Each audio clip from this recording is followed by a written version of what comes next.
If you have been feeling lost or stuck, you are not alone, and I have absolutely been there myself. In this video, I will share how two things, curiosity and joy, can guide you back to yourself and what you truly desire out of life.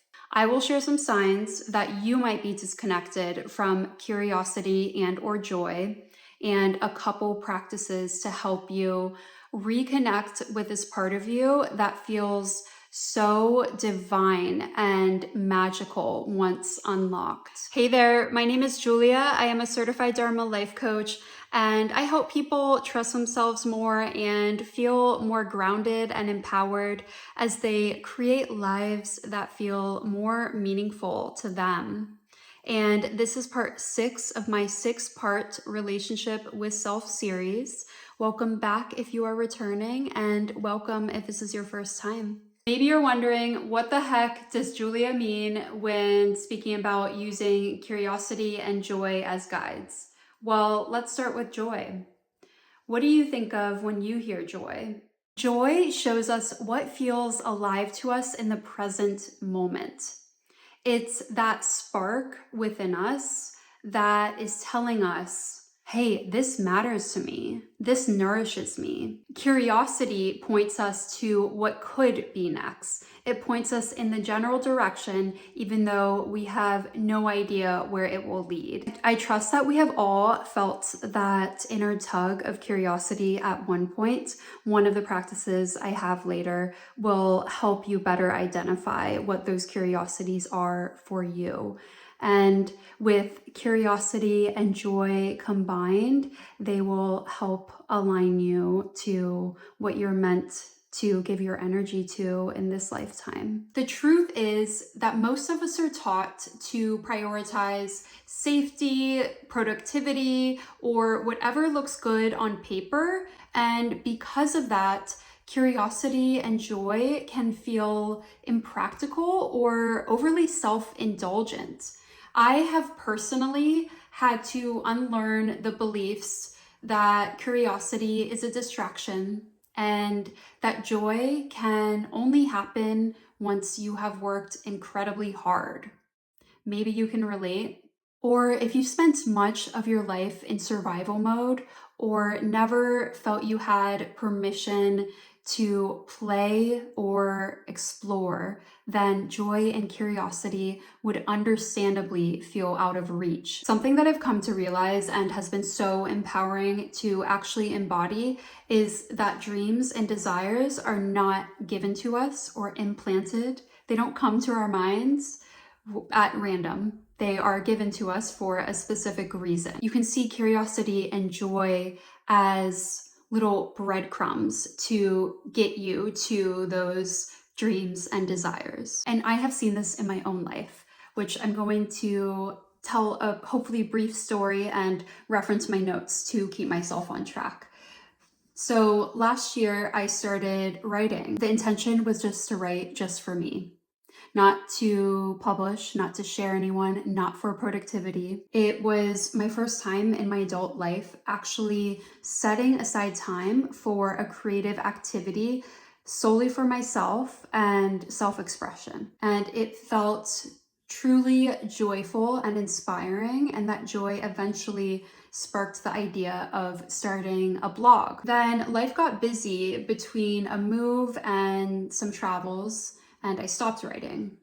But during that break, I realized what I actually wanted was to start a YouTube channel. And here we are. Old me would have never put this much time and energy into content creation or coaching because of the ambiguity of, what results is it going to produce? But I decided to focus on that curiosity and joy, which now has me more in a creative flow than ever before. And I am someone that did not consider myself a creative person before last year.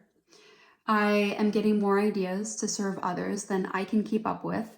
And this is energizing to me. It's not draining at all. And I've never been energized by work like this before. All of this to say, this is what happens when you let curiosity and joy lead.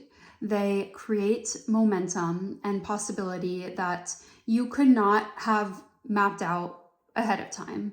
And that's the primary reason I named this channel Following Joy with Julia. Joy is not just my personal compass. This idea is shared across many teachings, and my goal is to share these teachings and through many different messages and avenues as I can with you.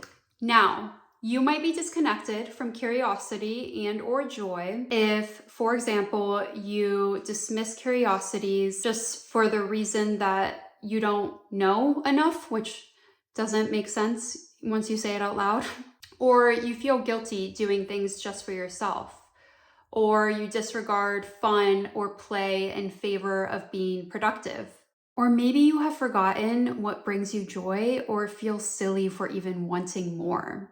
If this sounds a bit familiar to you, I have two incredibly simple but impactful practices to start reconnecting with these parts of you. The first one I call follow the tiny yes. So when you are faced with a decision, ask yourself, what would bring me more joy in this moment or in this decision? Even 5% more joy. Then follow whatever is coming to you as the more joyful option. We can try it with small things first, such as, what outfit am I going to wear to this function that would make me feel more joyful? Or what activity should I do with my friend today? Next one we will call curiosity mindfulness. It's simply to take notice what you have been curious about as of recent. Maybe it's a class, a hobby, a place, a conversation, and just take one step. What is one step that you can take toward that thing?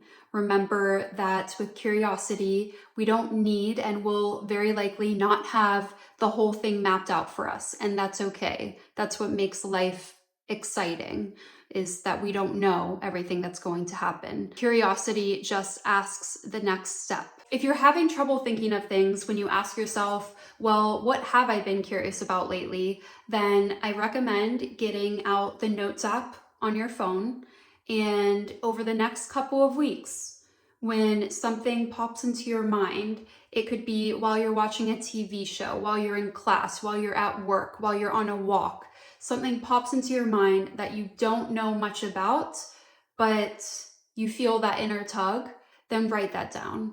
And after a couple weeks, maybe a month or two, you'll start noticing themes, though there will be overlap in the things that you write down. Here is my invitation to you. What is one curiosity that you have been ignoring? Or what is one joy that you have been denying yourself? And what would it feel like to say yes to one of those things this week? I would love to hear in the comments if you feel so inclined. Either way, it might be a good idea to journal on this after you wrap up with this video. Please remember, if you are feeling lost or stuck, that you don't need the whole map. You just need to find that spark of joy and pull of curiosity, and they will help you find the way step by step. Before I wrap up, I want to share a quote from Rumi that beautifully depicts the message I am aiming to convey here. When you do things from your soul, you feel a river moving in you, a joy. This video wraps up my relationship with self series. If you have watched the entirety of this series, I am so proud of you for allocating that amount of time for yourself. And if you have not quite had the chance to finish up the series, I highly recommend going back and watching the rest of the videos.